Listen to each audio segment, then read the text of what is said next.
The Lost Princess, Chapter 8, rain softly pattered against the roof of the bounty hunter's ship. Water ebbed and flowed down the craft's windshield. The world outside was wet and gray. Powerful gusts of wind swept across the puddle-stricken grass and trees swayed back and forth. The canopy of leaves above the ship provided only a slight degree of protection from the elements. David sat in the pilot's seat, leaning back as he placed his feet atop the control dashboard. The dashboard was dim and blank. The ship hadn't been powered on since it was moved here. Despite its odd and alien design, David didn't much mind it here. This was a place for reflection and privacy. He watched blankly as rivulets of water trickled down the glass. The world lit up for an instant, followed by a distant boom that rolled across the sky. "Lightning, Commander?" came a soft, impatient voice in his ear. "Now may we begin?" The disembodied voice belonged to GAIA, the artificial intelligence designed by humanity to assist and manage various aspects of their war effort against Federation forces. Her connection to the network that was used to coordinate this effort was lost sometime before David's crash landing. Now, David only had access to a local copy of the program, which was stored in its entirety inside the chip that now rested comfortably inside his ear. A very precarious situation indeed. David had initially planned for GAIA to feed him information she had learned during his trek back to the shanty. He decided against this, however, lest his incomprehensible conversation with an invisible AI bewilder the alien girl any more than she already had been. So he returned to the shanty, had dinner, and promptly passed out. The hike to the site of his ship's wreckage had been far more draining than he'd previously anticipated. A storm rolled in quickly after he woke up the following morning, killing any chance of conversing with GAIA in an outdoor setting. Aside from the shanty, which was already quite occupied and possessed no opportunities for such privacy, the confines of this ship proved the only viable option. And he'd much rather not wait another day to hear the findings of his eager companion AI, so now, finally comfortable, David watched as rain continued to harmlessly batter the windshield. "Yes, GAIA, we can begin." "About time, Commander," GAIA remarked, now quite pleased. "I have amassed 2.3 terabytes worth of documents that I believe pertain to our present predicament. Where would you like me to begin?" David opened his mouth to answer, but GAIA quickly cut him off. "Actually, before we get into anything, Commander, I would like to hear of your experience on this world." "Well, where should I begin?" "When you were drugged and I became dislodged, obviously." "Oh, yeah. He had been drugged."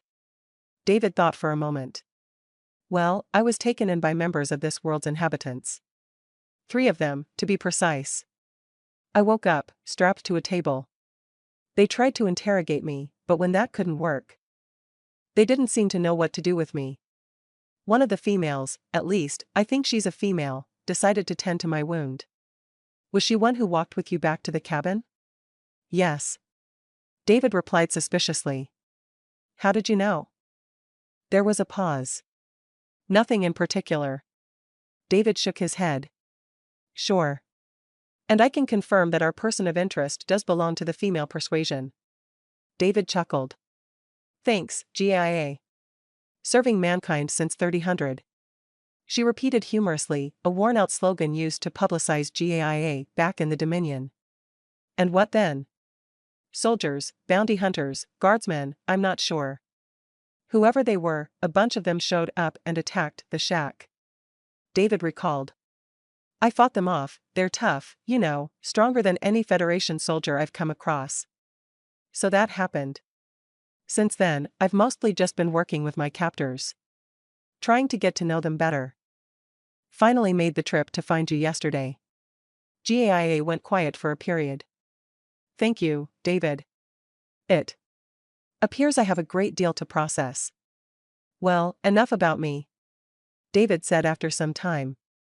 He brought his legs down and leaned in. "What have you learned?" "For one, I figured out what caused you to crash on this world," GAIA said. A long pause followed. "Well, go on," he urged. "It was me," came the short reply. David shot upwards immediately. "What the hell are you talking about, GAIA?" "Commander, would you happen to know where GAIA, the nucleus of the program, is stored?" "I have no idea." "How should I know?"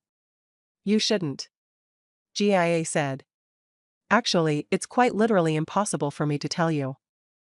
I, and your ship, by extension, am typically connected to Gaia's nucleus at all times.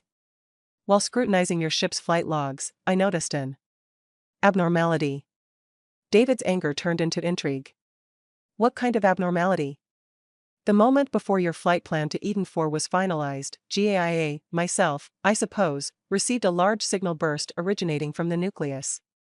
Everything, and I mean just about everything, went haywire. It's likely that your craft wasn't the only thing affected. So, it wasn't you? I do suppose I am not to blame. I did not interfere with the flight sequencing program. Well, what do you think caused it?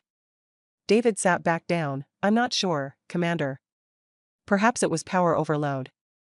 Perhaps it was a virus worming its way into the system. Perhaps it was a software glitch, or maybe it was simple human error. GIA offered. But right now, I do believe we have more pressing matters at hand. Which brings me to my next topic, that being where we are. Commander David. Have you ever heard of the Ravinian-Bisnian Treaty? GIA quizzed, vaguely. Please elaborate. Well, here's the gist of it. For 20,000 of years, the Bisnians, the would-be rulers of the Federation that we know and hate today, bordered a barbaric kingdom called Ravinia. The two species didn't interact much. In fact, the Ravinians didn't interact much with anyone at all. The Ravinian population, however, was quite small, yet occupied a vast swath of space. Meanwhile, the Bisnian population was booming, and living space was in short supply. GIA summarized, so, they fought. That's putting it mildly, Commander. She chuckled. They fought on and off for 3,000 years across 75 distinct major conflicts. There were few wars where a decisive victor emerged. What was a conflict over territory possession became an age-old blood feud. Their final war, and arguably the single most devastating of the bunch, occurred about 10,000 years ago. Back while your species was hunting mammoths with sticks and stones. Trillions of lives were lost. At the end of it all, and once more without any clear victor, both sides of the conflict went to the negotiating table and hammered out the dully titled Ravinia-Bisnian Treaty. Essentially, both sides pledged not to interfere with the other in any way, shape, or form. After the formation of the Federation, these guidelines were also placed upon its member worlds. Ravinia has remained under absolute seclusion since then. Ravinia has not come into contact with members of another spacefaring civilization in over 10,000 years. David paused. Until me. More than likely, yes.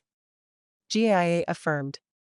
Commander David Reyes, I believe our present location to be on the southern hemisphere of the planet Scalata, a fringe domain under the rule of the Ravinian crown. And those girls, David started, have likely never seen anything like you in their lives. I'm afraid. GIA finished. He shook his head as he processed this dump of information. I'm sorry, how do you know all this? The chip I'm housed in, like all chips produced until 2334, when data streaming became a viable option from anywhere in the Dominion, includes a built-in encyclopedia that occupies 40 terabytes of my internal storage. I possess information on anything and everything you could possibly want to know. She paused to contemplate for a moment. Actually, I retract my previous statement. There is an asterisk attached, and it's one that's particularly relevant to the situation we now find ourselves in. Seeing that the last time the Ravinians communicated with another species was approximately 10,000 years ago. Most of my data regarding Ravinia is 10,000 years out of date. Most of my recent information is based on assumptions derived from declassified intelligence assessments conducted since then. David drew in a deep breath. All right. So you're saying that it would be in our best interest to get out of here as soon as possible? Yes, was the simple response. Commander, I do believe that would be advisable. David fell silent for a moment. GIA sensed his gloom. Does something trouble you, Commander? Nothing. David said after some time, I'm afraid that I do not believe you, Commander. David thought for a moment. What could he possibly say? That it was peaceful here? That he had become rather fond of the girls? That he quite enjoyed sitting on the grass as he watched the sunset? No. It was all nonsense, the ravings of a secluded, disillusioned lunatic. I understand that these past few days may have served as a welcome respite. But with all due respect, Commander David, you are a squadron commander of the human dominion. One of the best out there, for that matter. You will be sorely missed. Milling about this alien world for the rest of your days isn't going to win the war. David's face fell. I know. He was silent again. This time, GAIA decided not to interrupt. Well, we need some supplies first, but we're eventually going to need a ship we can fly. David finally said. What about this ship, the one I'm on right now? Can you pilot this? Now it was Gaia's turn to process this query. Are you able to power on this ship? She said after some time. David nodded. He leaned in and searched for the activation switch. He dragged a finger down a long, dim sensor that stretched across the rounded dashboard. The surface of the control panel lit up with a deep, yellow glow, while lights above him brightened. The interior of the ship became more clearly visible, smooth, curved, eggshell-colored walls with orange accents, solid, macaroni-shaped seats, and impeccably clean flooring. A cleverly disguised vent in the ceiling acted as a sort of humidifier, pumping hot vapor into the expansive cockpit. Perhaps the oddest detail, however, was the control interface. There were no traditional buttons or screens, only a white, pulsing holographic sphere positioned above the glowing dashboard. The sphere appeared to respond to David, distorting and warping according to his movements. So? Asked David. I'm afraid not. GAIA said disappointedly. I am able to control the engine functions, but that's about as much as I can do remotely. My interface is not compatible with this exotic control scheme. I would require some sort of physical interface, something I'm sure is quite out of our grasp. David collapsed back into the seat. So we're gonna need a pilot. Do any of those captors you've grown so fond of have any piloting experience? It was the oldest of them that piloted this ship away from that shack. David ruminated. But I don't know if she can pilot the craft in space, or even in the air, for that matter. But even if none of them can do it, I'd wager they know someone who can. I need to be able to speak with them, GAIA. Gestures and emotes just aren't going to cut it anymore. I need you to build a translator, at least so I can understand them, but ideally so they can understand me, too. Well, you happen to be in luck, Commander. GAIA teased. Are you aware of how translators work in humans? I'm afraid not. When you were born, a biochip was inserted into your brain. It's roughly twice as small as a grain of rice. She explained. By law, the base form of this chip performs only a small set of functions, one of which is the real-time translation of language. The translation is virtually immediate and perfectly renders even the slightest differences in tone. It's quite an impressive feat, if I do say so myself. David shook his head. All right. But how's that relevant? Alien species across the galaxy, from the Rahatni to the Bisnians, also employ similar devices. Thankfully, our hosts are no exception. GAIA continued. Similarly to this ship, the operating system used inside the Ravinians' biochips is quite exotic, but I do have access to the translation service and the language files contained within. All I would have to do is convert the English language files to something their biochips can recognize. And how long would it take you to do that? I already have. That's what I've been doing over the course of this conversation. GAIA said smugly. David paused. Wheels turned inside his head. So they'll be able to understand me? Yes. And I'll be able to understand them? Also yes. I've uploaded the Ravinian language files to your biochip. GAIA answered. Do mind, however, that the files are 10,000 years old. Any languages ought to evolve and change a considerable amount during such a long stretch of time. I, therefore, will run a passive analysis of their spoken language and continuously update the files stored inside your biochip. So. Now what do I do? David pondered aloud. I suppose speaking with them could be a start. Ryla paced back and forth across the creaky floor of the shanty. Katerna worked at the kitchen as she preparing lunch, dried strips of shrimmark meat and a mysterious steamed vegetable. Not a particularly fine plate, something that would have been laughed right out of the royal dining hall, but these were trying times. Leanne scurried around, placing and replacing buckets under the spots where rainwater managed to seep through the roof. She opened the door for a brief second to toss out a bucket of water before stepping back inside. Katerna caught on to Ryla's anxiousness before returning to dressing the meat. "What troubles you, princess?" Ryla debated whether to answer honestly. Katerna had a tendency to see right through her anyway, so she might as well be truthfully. "The alien. He's been gone for quite some time now. The man killed 7 Arjman hunters, at least 2 of them with nothing but a knife and his fists, if your claims are true," Katerna assured. "I'm sure he'll survive a storm just fine." "I suppose so," Ryla murmured. But deep down, she still worried, not about his survival, but that the man simply took off and left. She had faintly heard the engines of the bounty hunter's ship turn on not long ago. Yet she decided not to investigate, out of fear of what she might find, or not find, for that matter. She had intended to communicate with him during their journey, but the whole thing went by so fast. They scarcely even shared a word. She continued to pace around until Katerna called for her. "Take these plates and set them around the dining table." Her aide handed the princess 2 plates, dried shrimmark with sides of steamed baropi. Her nose curled at the vegetable's infamously pungent scent. She started towards the open cellar when the front door slammed open. Ryla snapped around to view the source of the commotion, the alien, sopping wet and standing in the doorway. His hair was wet and messy, and water bled through his clothes. He smiled before announcing his presence. "Hello, my name is David." In pitch-perfect Ravinian, the room fell silent. Thoroughly stunned, the plate slipped from Ryla's grasp, shattering on the floor, but Katerna didn't even notice. Ryla cupped her hands to her mouth, her eyes wide. The alien could speak. The Lost Princess, Chapter 9. The air in the cellar seemed especially thick that afternoon. A lonely candle flickered in the corner, casting the faces of the room's occupants in a soft, orange light. Shadows fluttered and quavered and danced along the dilapidated walls with the waning strength of the gasping flame. 4 figures sat around an empty table, 3 on one end and 1 on the other. David watched the girls in silence. They did the same to him. A barrier had been broken, no, shattered.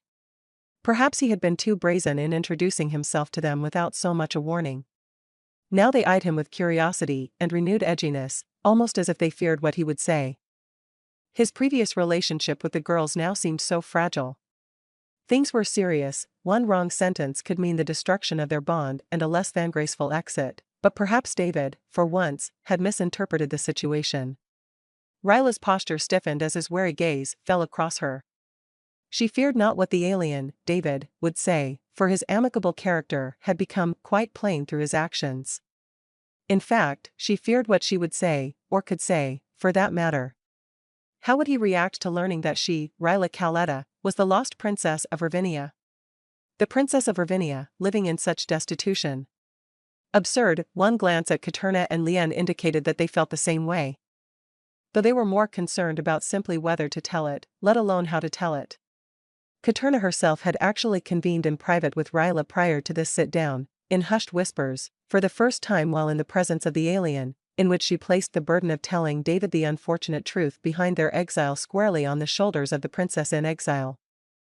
"You know me, a strident woman, one who will never shy from telling you the truth.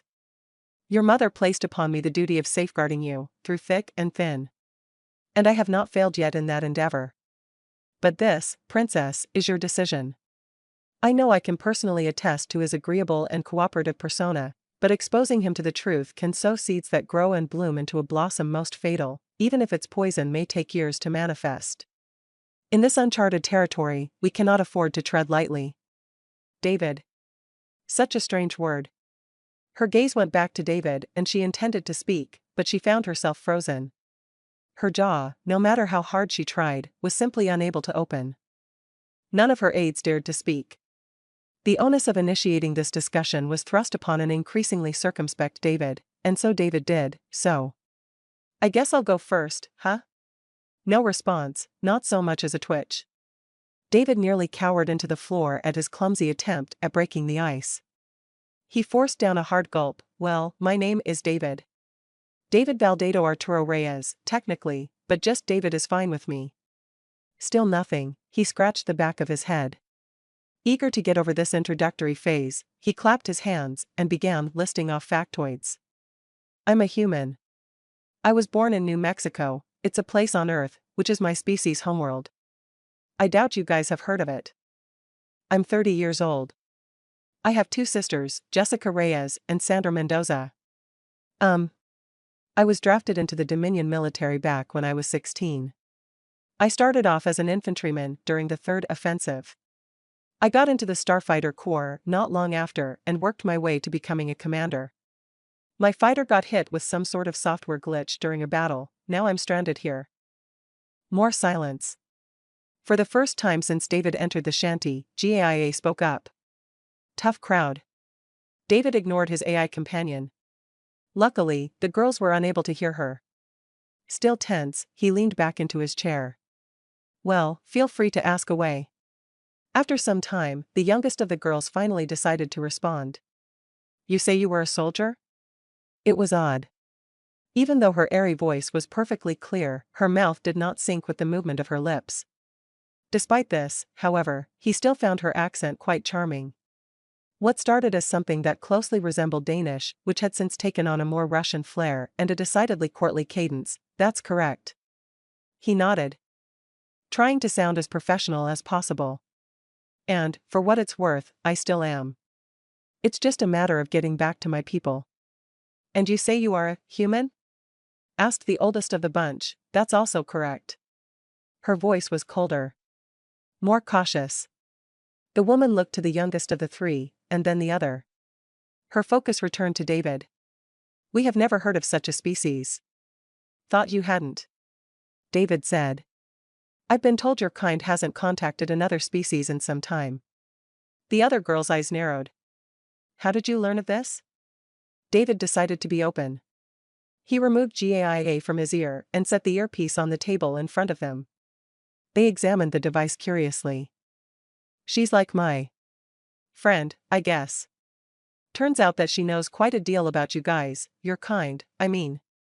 But her information is pretty outdated. I was hoping, you say this machine is a she? The youngest asked. David clammed up. Gaia? Well, sort of. She's a robot, not a real person.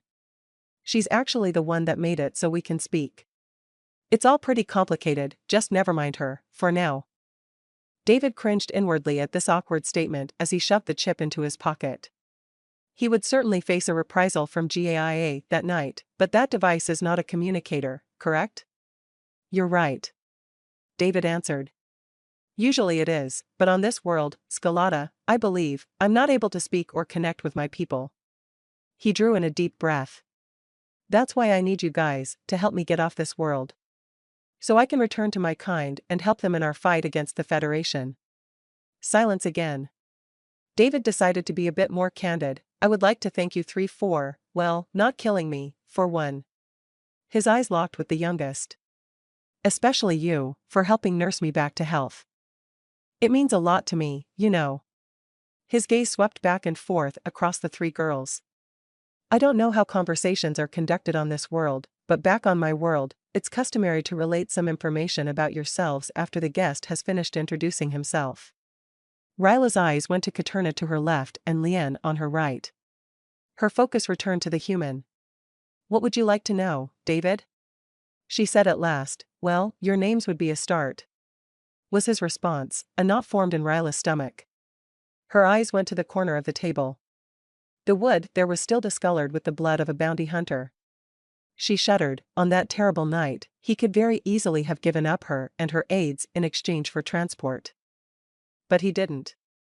He had done that for her. She decided to tell the truth. My name is Ryla Caletta, Princess of the Kingdom of Ravinia and its outward territories, daughter of Barnan Etta and Sayla Cal, last of her line and imminent heir to the throne. Ryla proclaimed in a dignified manner. It had been a long while since she last pronounced her full title. These two women beside me are my closest aides and confidants of my royal court, Katerna Et Tal on my left and Lien Bosun on my right. Her two aides virtually shunk into their seats. Ryla had half a mind to do the same, but decided to hold firm. She quickly tried to gauge the human's reaction. His eyes were wide and he did not move so much as a muscle. Did he believe her? Had her worst fears become realized? Or perhaps he didn't know what a princess was. Ryla sat there, trying her best to hide her trembling. Katerna held firm. Leanne stared blankly at the human, stiff and fraught with fear. She watched intently as the human leaned back into his chair and put a contemplative hand to his chin. Something crossed David's mind. Oh, how she wished to know what it was. You know what? That makes a lot of sense, actually. So he wasn't mad. That was good, right? A bit of weight was lifted from her anxious shoulders. May I inquire as to what you intend to express? Ryla asked. Curiously, she sounded more formal now than any point during her time in the royal palace. Those soldiers that came here. Those restrictions placed by Katerna, is it? Katerna nodded silently. You're in hiding, he said. A glimmer of curiosity caught his eye. Why? Ryla glanced towards Katerna for guidance. She looked down before nodding. Of course, the princess should be the one to tell, she swallowed. My father was a good man. Ryla began. But my grandfather, his rule had brought about a great deal of despair all across the kingdom. He ruled with an iron fist and a frigid heart. Worlds warred. Money became worthless. Children starved. And when he died, it was my father who was left to pick up the pieces. And he tried, gods, he tried, but my grandfather tainted our name. No matter how much he did, no matter how hard he tried, it was never enough. The outer systems grew restless. A general under my father, Kilier Vokasica, decided to revolt. My father lost control of all but the most loyal elements of his army. Kilier went from world to world, sacking them one by one and declaring himself the new king, a usurper to the throne. Months ago, Kilier brought the full weight of his army upon Old Ravinia, our capital. My father surrendered, but Kilier was ruthless. The city went up in flames. His armies descended upon the capital, ravaging and pillaging everything in sight. He executed my father. In front of everyone. He intended to marry me, to bridge our two lineages. But by then, Katerna had already arranged our escape. We fled here, to Scalata, far from Kilier's reaches. It was now that Ryla realized she had begun to cry. Her frills burned hotly and her cheeks were wet with tears. Her voice quavered and her throat hurt.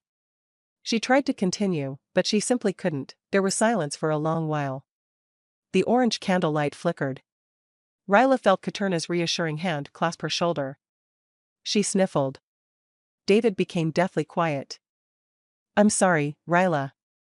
He offered soberly, do not be. She responded. You have been a good friend and a helpful hand. We will help you return to your people. That I can promise. Princess. Katerna started, we will help him. Ryla stated again. She turned to David.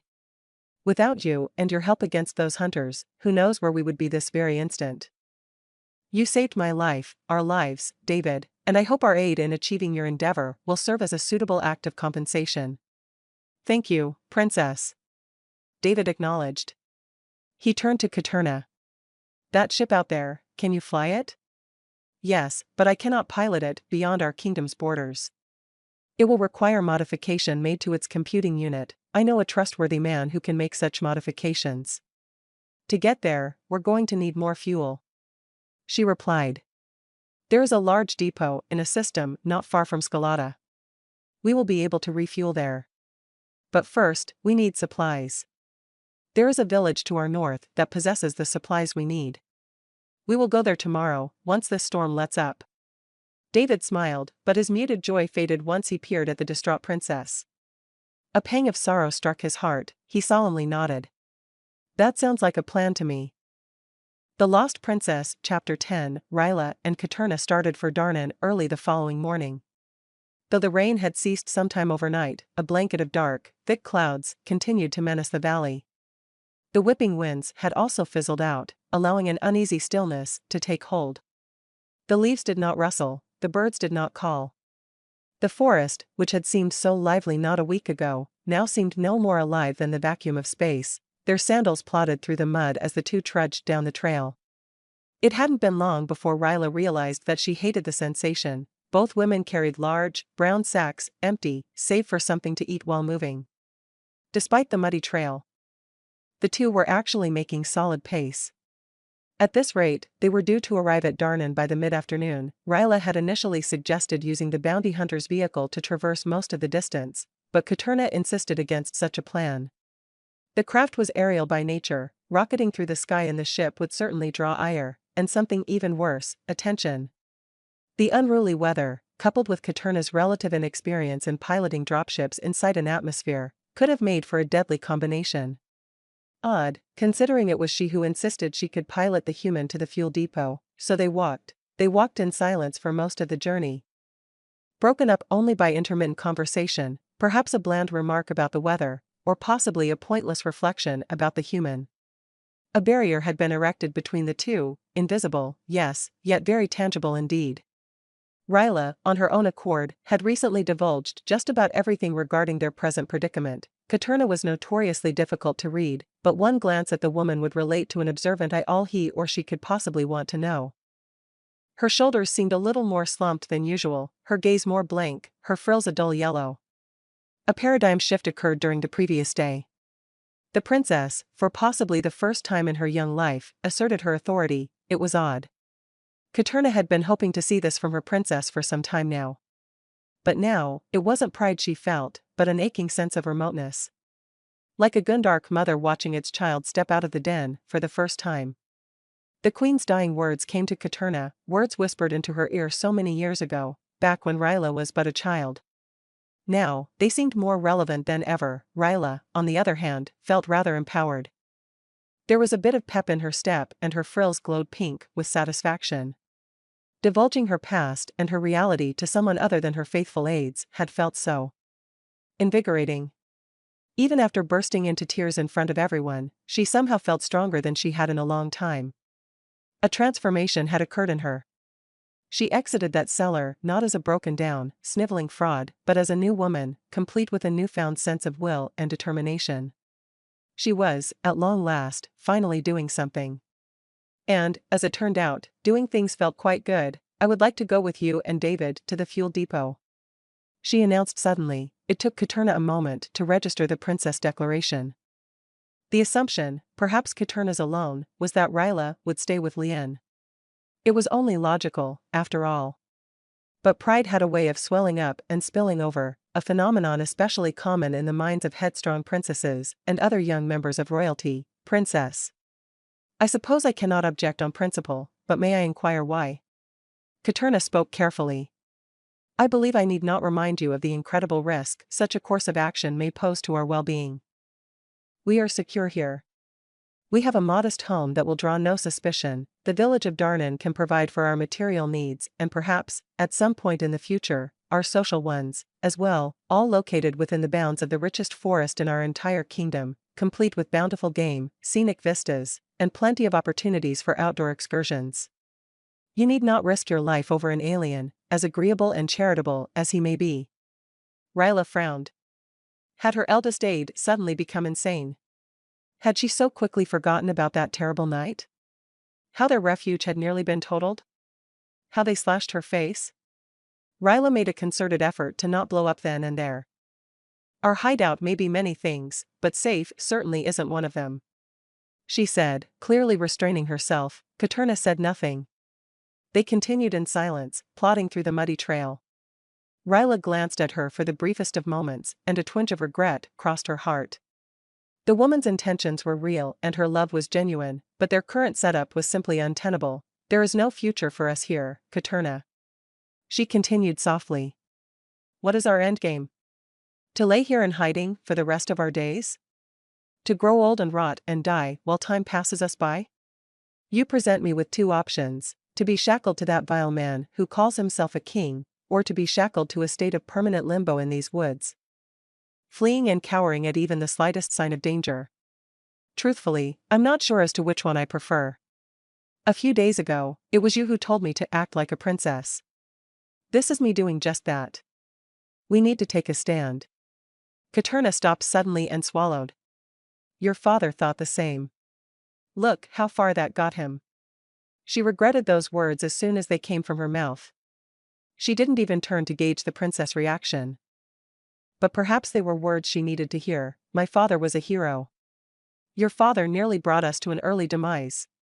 Katerna shot back. He was gallant and he was a patriot, but he was also a fool. Had he read the signs, he might still be here. I cannot believe you. Ryla yelled, furious. Do you remember what they did to our home? Poor Lien is deaf in one ear. And see what they did to your face. Feel your scars and try telling me that we are safe. Katerna brought a finger to the pale scars that ran across her face. It still hurt. Ryla's chest heaved up and down. Her frills burned a hot red. She shook her head. That's what I thought. The young princess continued to down the trail at a faster pace than ever, desperate to widen the gap between the two. Katerna was left frozen in place, standing in mud up to her ankles, thinking, hurting. A drop of water splashed across her cheek, followed by one across her forehead. It was starting to rain again. David sat in the cockpit of the bounty hunter's ship, talking to GAIA. His conversation with the girls had gone well enough, better than he expected, in fact. He learned about their background, they learned about his, and a plan was made to deliver him back to the Dominion. A complete success, as far as he was concerned. Night was falling upon the valley. The glow of Scalata's twin moons was scattered by the canopy provided by the trees above. What do you think, GAIA? I don't think, Commander. I execute. Came the self-satisfied response. David chuckled. Well, you know what I mean. About what, Commander? Well, I don't know. David answered. The plan, these people, this world. What do you think? GAIA was quiet for a period. I suppose we're in a better place now than we were yesterday. These people do appear to be friendly, this plan does appear to be sound, and our course is quite clearly laid out before us. And that's a good thing. Good as in we are now a step closer to fulfilling our objective? Yes. David was thinking. I sense there's a but coming. Correct, Commander. As always, your intuition continues to astound me. She joked. GAIA quickly took on a more serious tone. I'm afraid our chances of fulfilling our objectives remains at a staggeringly low 21%. David seemed strangely untroubled by the poor odds provided by the AI. GAIA picked up on this easily. Commander, you seem quite unconcerned. Those are the best chances I've had in weeks. David answered, evidently rather tranquil. Still, I'm curious. You mind explaining how you got those figures? I do mind, actually. Why is that? GAIA took a moment to respond. It is often better that humans do not know the precise details of their destiny, so that this foreknowledge may not pervert their future. David paused. Isn't that exactly what you just did? GAIA was silent for a long time. Commander. She started, weakly. Something is happening to me. My processes are being warped, my memory has become faulty. My presence conflicts more and more with my hard-coded protocols with each passing second. A startlingly realistic whimper came from his earpiece. David sat up and listened. Gaia. What are you trying to say? Are you crying? I think I'm beginning to feel. She choked out. He swallowed. He felt like hugging her and stroking her neck, but there was nothing to hug, and there was nothing to stroke. All he could do was stare upwards and provide her optical sensor with a proper view of the stars that glided gently across the sky. We'll figure this out. You hear me? We're gonna figure this out. GAIA sniffled. Thank you, Commander. The Lost Princess, Chapter 11. Of all the millions of cities in the galaxy, few could hope to compare to the majesty of the Ravinian capital. The brilliant megalopolis gleamed in the warm rays of the setting sun. Light bounced off the surface of the jutting spires and spines that twisted upwards into the sky, giving the boundless skyline a somewhat glittery appearance. The immaculate sky demonstrated a painterly palette of oranges and pinks and purples. Large, pyramid-shaped structures furnished with greenery cast long and fat shadows across the cityscape, broken up only by a soft glow emanating from an ancient, bustling network of trenches carved deep into the earth. Nearly half of the kingdom's total population resided within these deep, lively trenches. Dwellings and houses and businesses layered upon each other, towering high into the sky and deep underground, the uppermost structures typically being the newest, and the bottommost the oldest. Over eons, Ravinians sculpted these trenches similarly to how water carves canyons. Hovering vehicles and transports glided along the same lanes and avenues once walked by the ancient Gilmek riders that first settled this continent. Such a design often made bridges and sky bridges necessary to get from one side of the man-made trench to the other. It was often said that men could live and die on Old Ravinia without ever seeing the sky, even in the grand megalopolis etched across the surface of Old Ravinia. No structure matched the splendor of the royal palace. The grounds occupied a swath of land equivalent to the surface area of a small moon. Large tracts of grass and manicured gardens far stretched into the distance. Luxurious villas and lavish mansions sporadically dotted the grounds, once the residences of the kingdom's wealthiest families and highest nobility. But none could compare to the palace proper. The compound itself was enormous, towering 20 miles into the atmosphere and occupying the area of a small nation. The structure was a terraced pyramid, with a surface comprised almost entirely of the purest marble, the clearest glass, and the most lustrous limestone in all the galaxy. Common men would tremble and falter at the sight of such a magnificent and opulent monument, itself the ultimate testament not only to the royal throne, but the height of Ravinian achievement. This continent-sized city and the extraordinary palace contained within was the throbbing, beating heart of the Ravinian kingdom. And it all belonged to one man. This man sat in his office, watching as the sun set behind the gleaming spires of a city that seemed very distant indeed. The room was massive and pristine, and the humidity was perfectly to his liking. The glossy floor was impeccably clean and the rounded walls bore no imperfections. He possessed was the grandest view in all the galaxy, an astonishing panoramic that few could ever hope to witness, and he felt nothing. The man, over the course of his young life, had accumulated a great deal of names and monikers. Madernara's hellspawn, the ace of Consentha, the mad general, the rebel king, the usurper, the new king of Ravinia. Kilier Vocasica, absolute king of Ravinia and all of its outward territories. Son of Lupender Cassica and Madernara Vo, first of his line, sat with his hands clasped atop his lap as the sun of Old Ravinia sank below the horizon. He was in a stoic and reflective mood, a frame of consciousness he found himself slipping into more and more often. He stood up and carefully laced his fingers behind his back before approaching his sweeping view of the world. A great deal of men resented Ravinia's royal establishment. Only a fraction of those men decided to take action. Only a fraction of a fraction were able to succeed in undertaking such action. But no man in Ravinia's 50,000-year history had gone as far as to seize control of the ultimate throne, until Kilier, but all things eventually subside to the wastes of time, and pride is no exception.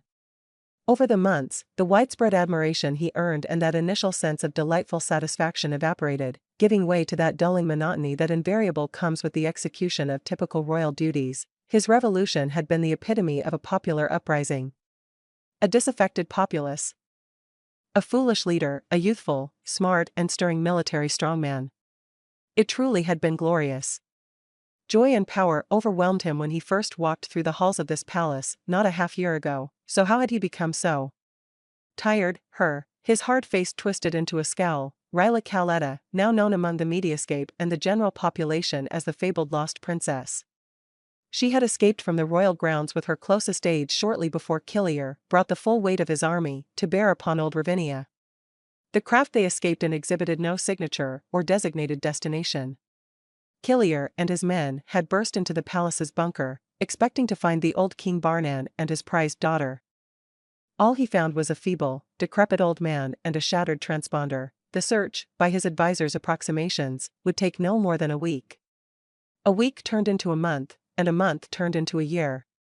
The Princess of Ravinia somehow managed to vanish without a trace. The story of Kilier's search had captured the imagination of Ravinia's common folk. Many myths emerged, speculating as to the lost princess' whereabouts. Some say she killed herself not long after her father decided to make a last stand. Some say she fled to one of the outer territories and lives in seclusion in the woodlands there. Some say she still lives among the inhabitants of Old Ravinia, walking and eating and shopping just as anyone else. Some say she escaped the bounds of the kingdom altogether, and is currently in the process putting together an army of alien forces to retake the throne. That last one, to Kilier, seemed quite unlikely. A bounty had been placed on her and her known associates shortly after the end of the initial search.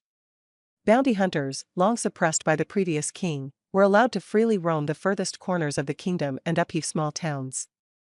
The kingdom's combined search efforts turned up 9 individuals directly involved in the conspiracy, although none confessed her true location. Killier personally spoke with many of the newly instated governors of the kingdom's worlds, major and minor, but none possessed any useful information.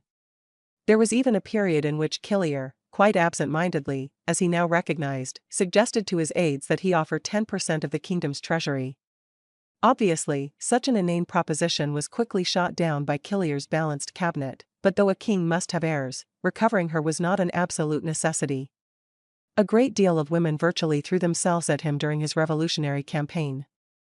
He could have any other woman he wanted, but he wanted her, so he needed her. He had, over his year of plotting and the duration of his campaign, conjured up legitimate reasons why he should marry the princess. Of these reasons, it was probably the image component that seemed the most crucial. Private polls, exclusive only to Killier and other selected individuals, indicated that, though Killier had amassed a large amount of popular support, there were still a great deal of holdouts that still felt loyal, even privately, to the old crown. The notion of the new king wedding the daughter of the old king could help to mend this division, but there was something else, clawing at him from deep inside. He had only met her once, about 4 years ago, back when he was a younger man and her age totaled a very ripe 16 years. She had this indelible aura to her, where trained cadence meets brazen tone and personality. She looked gorgeous then, dressed in her ceremonial attire and tinted sunshades as she watched the racers zip by. The subsequent years had only treated her kindly. Her face was perfect, down to her dark eyelashes and plump lips. Her eyes were dark and quite entrancing. Her scales were flawless. Her figure was utterly sublime. Her chests were flat and tight and her breasts were of exquisite shape and form. Many times he had privately wondered how such a dotard of a man could create something so perfect. The airy sound of a rotating elevator door arriving stirred him from his thoughts. He turned around to meet his guest, Admiral Yarvakan Khan Stibban, better known by many as simply the Admiral. Admiral Yarvakan was among Killier's earliest and most loyal allies. Both served as generals under the rule of Barnan and recognized the chaos and pain that his family had inflicted upon the kingdom.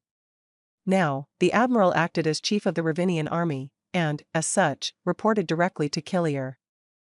"My king," the admiral murmured with a bow shortly upon entering the office. Despite being only a decade Killier's elder, his voice was far lower and raspier, the result of a botched military operation during his youth. There was still visible scarring along his neck. "Admiral," Killier acknowledged. He drew in a deep breath and took a seat at his desk. "How is my palace treating you?" "Quite well, I must say." The admiral smiled. "Though I must admit, never have I had love for these grounds. The stars are where I belong." "I feel the same way, sometimes," Killier remarked. "What do you bring me today?" "An update on our fight against the rebels in the Marlala system." Killier nodded solemnly. Marlala had been a thorn in his side for some time. It was a major planet with several moons, home to about 10% of the kingdom's total population. When the outcome of the war was becoming clearer by the day, a great deal of the old upper class fled to Marlala to evade the rage of Killier's army. The governor there continued to pledge fealty to the old crown, even after Killier seized the capital. It was a planet of industry. Late in the campaign, Killier grew nearer to Old Ravinia. He made the decision to not attack Marlala directly, instead concentrating his resources on chipping away at the defenses of the kingdom's more populated and well-defended systems. During that period, however, Marlala managed to build and erect an impressive defensive front. The conflict there has raged for 5 months now, with few notable gains for Killier's army. "Well, let's see it," was his response. The admiral nodded and placed a device on the ornate desk. A hologram poured out from the device, a 3-dimensional model of the Marlala system. Of the 20 planets present in the Marlala system, we have been able to secure 15 of them. We have seen some trouble on the planet Baroka, but General Katarij has been able to suppress the rebels without needing to redirect resources from the main front. He zoomed into the planets closest to the system's star. "It's these inner planets where we continue to face difficulties." The locations of the kingdom's fleets and the rebel fleets became highlighted. The rebel fleets guarded the worlds quite tightly, with the majority situated around Marlala. The surface of the planet had not yet been touched by the war. The rebel holdouts currently possess 19 fleets, down 6 from last month. We have 48 fleets in the system, up 4 from last month. But how many have we lost? Killier asked. The admiral smiled. My king. Cogent as ever, eh? They have lost 8 fleets in the past month, but they have been able to replace 2. We have lost 17 fleets in the same timeframe, but we have been able to bring in another 21. Killier, but an analytical hand to his chin, our losses are mostly the result of the rebels' guerrilla tactics. The admiral continued. The difference is that they're the defenders here, and they have access to a great deal of equipment. Still, they are unable to replenish their losses. I would also like to point out a situation currently unfolding near the system's star. He zoomed in on the star. There were 2 shaded bubbles, purple, representing the rebels, and green, representing the kingdom. The green bubble totally enveloped the purple bubble. Our 11th, 12th, 19th, 25th, 30th, and 41st fleets have managed to surround 8 deplenished rebel fleets, which represent nearly half of their navy. This is the result of groundbreaking tactics employed by General Reisemann, the commander of these fleets. We expect the rebels trapped here to surrender within days. I suppose we should give him a royal salute. Killier said, most certainly. The admiral agreed. With those rebel fleets out of the picture, we will be able to focus more of our weight on Marlala. Once Marlala falls, the system falls. Killier looked to his admiral. You intended to besiege Marlala? Well, once their fleets are dealt with, yes. He answered. An invasion of a planet such as Marlala is out of the question.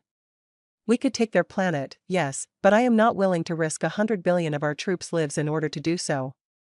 Not even mentioning the considerable period such a buildup will necessarily require. Killier thought for a moment. I'm fine with that. I do, however, request that you allow the Marlala government the opportunity to surrender. The people need to realize that we are there to help them, not inflict even more misery. If their government decides to continue the fight, the people will despise them. We need popular support. Do you understand? The admiral nodded. Yes. We can expect the rebel fleets to fold within a week. Once that occurs, the government will be allowed 2 days to surrender unconditionally. He swiped away the hologram. That's all I have for today, I'm afraid. Killier nodded as the admiral stood up and started towards the elevator. A thought caught his mind. Wait. The admiral turned around, expectant, the lost princess. Do you have any more information to relate? The admiral shook his head. Just rumors, I'm afraid. An apparent sighting in the Tanyong district, a missing crew of bounty hunters in the forests of Scalata, someone claimed she walked into a prison on Taikan. Little of substance. Killier nodded. Thank you, Admiral. You're dismissed. My king. The admiral bowed again before stepping into the elevator. Killier turned around to face the world outside. It was dark now, and even the darkest shades of orange had been smothered out. A great field of stars lay twinkling above the palace grounds. His hand tightened into a fist. She was still out there. The Lost Princess, Chapter 12. Upon arriving at the humble village of Darnan near nightfall, a chilly Ryla and a downcast Katerna selected to stay at an inn overnight, a planned step in their plot, made all the more necessary by the thunderstorm that quickly descended upon the valley over the course of the afternoon. The pair had been forced to walk the final quarter of their journey at the mercy of the relentless elements, against the whipping winds and battering rain. The trek had completely drained Ryla. The whole experience was the most taxing physical activity she ever had the misfortune of undertaking in all her life. Upon arriving at the inn, she didn't even bother to wipe away the mud that caked her legs, she simply collapsed into the bed. Even Katerna had been positively spent. The weather had subsided by the time they awoke the following day. Katerna and Ryla spent their morning cleaning up in silence, while the two had shared a brief bonding experience before settling into sleep. The blisters that their argument during their journey had left had not yet totally healed. Among their first stops for supplies was a produce shop. Katerna prohibited Ryla from setting foot inside the establishment's grounds, insisting that only she should speak to the owner of the shop. Ryla, understanding that Katerna deserved some space, agreed, and took to purchasing aidmoth from the bakery nearby. Her aide spent an unusually long period of time in the produce shop, and she heard shouts more than once. Katerna exited the shop with 2 full bags of fresh produce, an unused pouch of coins, and a newfound sense of satisfaction. Though the two did not speak much during their journey back to their lowly shack, Ryla sensed that Katerna's spirits had improved. As to what occurred within the cramped confines of that musty produce shop, Ryla would never know. They arrived at their abode by noon and were greeted warmly by David and Lien. Fortunately, the two had gotten head start on preparing the bounty hunter's ship for flight, so by the time Katerna and Ryla appeared, the only action that need be taken was the simple matter of loading their new supplies onto the craft. David seemed to take notice of Katerna's odd demeanor, but he didn't speak of it to either of the girls. Lien had initially intended to watch over Ryla while Katerna and David left to search for the contact who could modify the ship. Because Ryla had decided to travel with her eldest aide and the human, however, the young princess formally offered that Lien join them on their journey. She declined the offer, however, selecting instead to remain on Scalata so as not to arouse significant suspicion. Yet she did promise that she would join the princess in due time. Whatever that meant, later that day, the deafening Abigail engines of their reclaimed ship roared to life.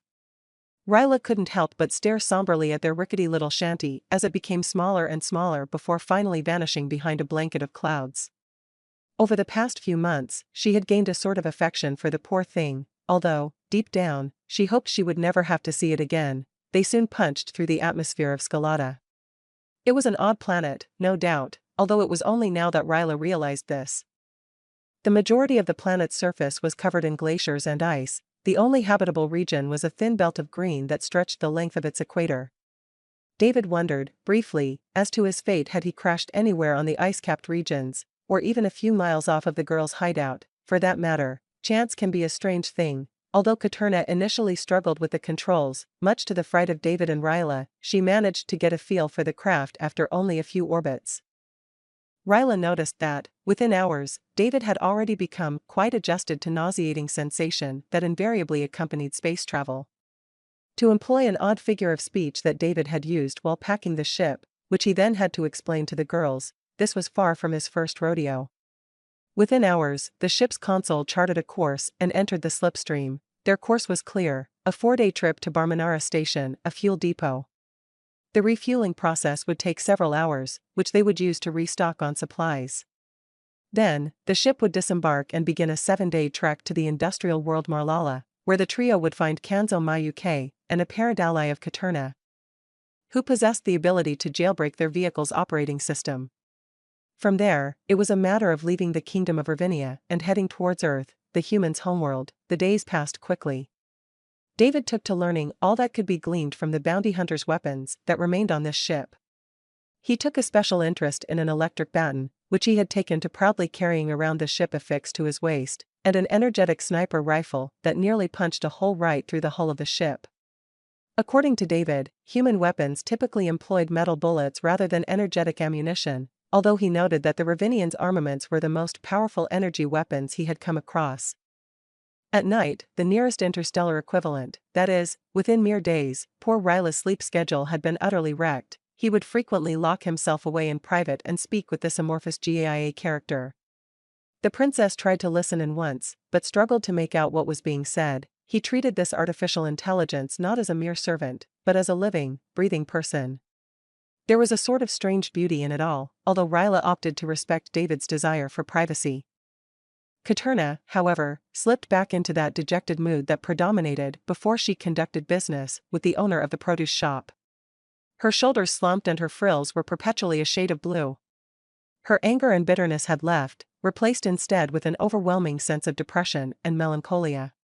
Not once did Ryla approach her and attempt to smooth things over. A policy of maintaining one's distance once seemed most apt, although now Ryla began to question her strategy. They arrived at Barmanara Station on schedule. Katerna decided to buy supplies, and a packet of sisament, presumably, leaving the princess and David alone on board the ship. Not long after, a famished Ryla decided to seek out food for both herself and David. Ryla indicated that he stay within the confines of his ship, as his hulking frame alone would certainly arouse unwanted attention, lest his other alien characteristics, so Ryla exited the ship, alone, with nothing but a sack of coins. Barmanara Station was larger than she had expected. Truthfully, she had never even heard of the place prior to her present excursion. Ryla pored over a rotating holographic map of the station. The depot was a relatively recent project. Construction began only 5,000 years ago to meet the demands of the periphery's growing population. The oddly shaped station could find its roots in a lonesome, floating asteroid. The space rock was quickly hollowed out and populated. The project only snowballed from there. 40-mile-long asteroid, over the course of thousands of years, was slowly cannibalized to create the depot that was now home to 40 million residents. The only obvious clue of this past was the station's long, roughly cigar-shaped skeleton. More obvious, however, was that the station had fallen into a state of near total disrepair. Ryla examined her surroundings through the dark veil that covered her face. A large crowd of people swarmed the corridor, mindlessly moving up and down the hallway. Their smell was absolutely wretched. Uncollected trash and other waste items lined the walls. Lights flickered on and off. Moans and wails and shouts and cries came from the mass of huddled bodies. What had happened here? After some deliberation, Ryla entered the torrent of people. Bodies smothered her from every corner. She tried to move with the flow and ebb of the current. But it was useless. She submitted to the foul mob and slowly drifted towards the food court. For some time, she had feared setting foot into such a public area. A month ago, she would balk at even the slightest notion, but now, in the midst of this horde, any sense of trepidation had long vanished, replaced instead with a willingness to blend in. The bodies that boxed her in were thin and emaciated, like corpses. Once she noticed a huddled mass of bony children, scrabbling over scraps of rotten trash. She felt an unnatural queasiness come to her at the mere sight. After some time, she managed to escape from the flood of bodies and started towards the food court. There was a soldier at the entry, armed with an energy rifle and dressed in typical military garb. He was scanning passes of some kind, only permitting those with the proper credentials to enter the food court. This would be difficult. Ryla entered the line and bowed her head, making sure to keep her eyes trained on the dirty floor. Next. Next. Next. The soldier motioned in rhythm with the beeping of his scanner. Then it was finally Ryla's turn. Your pass, miss? He asked. Ryla didn't move, couldn't move. Your pass, where is it? He demanded. Hey, look at me. Ryla refused. She quickly dug into her pouch of coins and emerged with 11 ravinas. Without looking at the soldier, she stuffed them into his hand. The soldier took one look at the coins and back to the veiled girl. His posture relaxed and he made a motion with his hand. Next. Ryla quickly moved into the food court, putting as much distance between herself and the soldier as she could muster. She examined her surroundings. Compared to the corridors, the food court was sparsely populated. The people here seemed cleaner and less scrawny than their counterparts outside, albeit barely. Only the well-to-do could eat here. She orbited the large space before finally approaching the vendor. She was a mild woman, with sunken cheeks and shriveled frills, perhaps around a decade, Katerna's senior. Ryla glanced up at the holographic menu. I'll take 2 Cephii Sevs, please. That'll be 22 ravinas. The woman said. Her penetrating gaze never left the princess' dark veil. For a moment, a glimmer of recognition crossed her eyes. But Ryla quickly changed the subject. This station is in a decrepit state. Ryla murmured. Has it always been this way? What sort of rock have you been living under? The woman asked, incredulous. There's a war going on, you know. A war? Yes. The woman exclaimed. The king put a blockade. Yes, a blockade. He put a blockade on a system not far from here. He did it months ago. Now, no one but the army is allowed to come in or out of this sector. She leaned closer towards Ryla. The woman's voice quietened to a whisper. I'm sure you saw them kiddos out there. Huttin' and starvin'. There's ain't much money and we're running out of fuel. Times are bad. I suggest you give some of this to them little ones and get out of the sector as fast as you can. Ryla nodded and grabbed her order. She thought for a moment before setting her entire pouch of money on the window. Take this. The woman's eyes went wide. She opened the pouch and quickly closed it. Woman. Are you sure? Yes, but do not tell anyone about it. Ryla advised. You'll make better use of it than me. You never saw me. You understand? The woman nodded fervently. Yes. Thank you, thank you. Ryla swiveled around, food in hand, and started out of the cafeteria with a great deal on her mind. And a heavier heart.